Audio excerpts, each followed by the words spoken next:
কবর প্রতিদিন ডাক দিয়ে বলে আনা বাইতুদ দুধ। প্রত্যেকের কবর প্রত্যেককে ডেকে বলে, ও আল্লাহর বান্দা, জানো আমি পোকামাকড়ের ঘর, পোকামাকড়ের ঘর। তুমি তো সেই বান্দা যে একটা মশা কানের পাশ দিয়ে উড়ে গেলে তোমার ঘুম বন্ধ হয়ে যায়, চোখ মিলে যায়।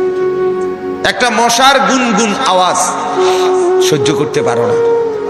একবার কয়েল, একবার অ্যারোসোল, একবার মশারি, এরপরেও তুমি চাও যে একটা মশাও যেন আমার কানের কাছে গুনগুন না করে।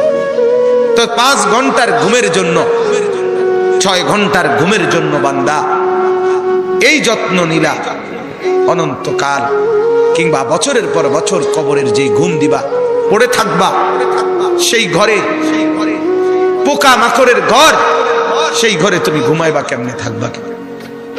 আমার বাপ, আমি থাকবো কিভাবে? আমি থাকবো কিভাবে বলে? ভাবেন, আমিও ভাবি, আপনিও ভাবেন। ওসিকুম ওয়া ইয়া, আপনাকেও বলছি, আমাকেও বলছি। এই এখন ঘরে গেলে আমরা সবাই লেফ আর কম্বলের নিচেই তো শুয়ে যাব বাপ। কিন্তু একবার ভাবেন তো, যার মা কবরে, মার কবরে লেফ কম্বল আছে কি? যার বাপ কবরে আছে এই মুহূর্তে, বাপ আপনি ভাবেন তো। আমার এক পরিচিত মানুষ একতলা বাড়ি করছে ঢাকা, 4.5 কোটি টাকা খরচ করে, শুধু একতলার মধ্যে খরচ করছে। কিছুদিন আগে ইন্তেকাল করছে। ছেলেরা, তার গ্রামে জানাজা হবে পরের দিন দুপুরে। সন্তানরা ওই শেষ রাতটা হাসপাতাল থেকে লাশটা বাড়িতে আনে নাই, ওই 4.5 কোটি টাকার বিল্ডিং এ রাখে নাই, হাসপাতালেই রেখে দিছে। পরের দিন ওইখান থেকে অ্যাম্বুলেন্সে করে এরপরে গ্রামের বাড়িতে নিয়ে দাফন কাফন করে দিছে। কি সাজাইলেন, কার জন্য সাজাইলেন, কি বুঝলেন, কি ভাবলেন? আপনি ভাবেন। আল্লাহ তাআলা বলতেছেন, ইরশাদ করছেন সূরা মুলকের 23 নম্বর আয়াত,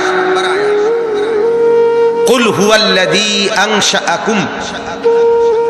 আল্লাহ তাআলা আমাদের প্রিয় নবী সাল্লাল্লাহু আলাইহি ওয়াসাল্লামকে লক্ষ্য করে বলেন, নবী আমার, বন্ধু আমার, আপনি বলে দেন। কাকে বলবেন? আপনার উম্মতকে, আমার বান্দাকে। এরা আপনারও উম্মত, এরা আমারও বান্দা।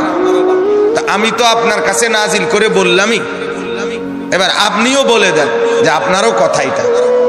তো যখন আপনার বান্দা, আমার বান্দা বুঝবে যে এই কথাটা আল্লাহরও কথা, আমার রসুলেরও কথা, তো এরপরে তার আর প্রত্যাখ্যান করার সাহস হবে না, হিম্মত হবে না। কারণ আমি প্রত্যাখ্যান করব কেন?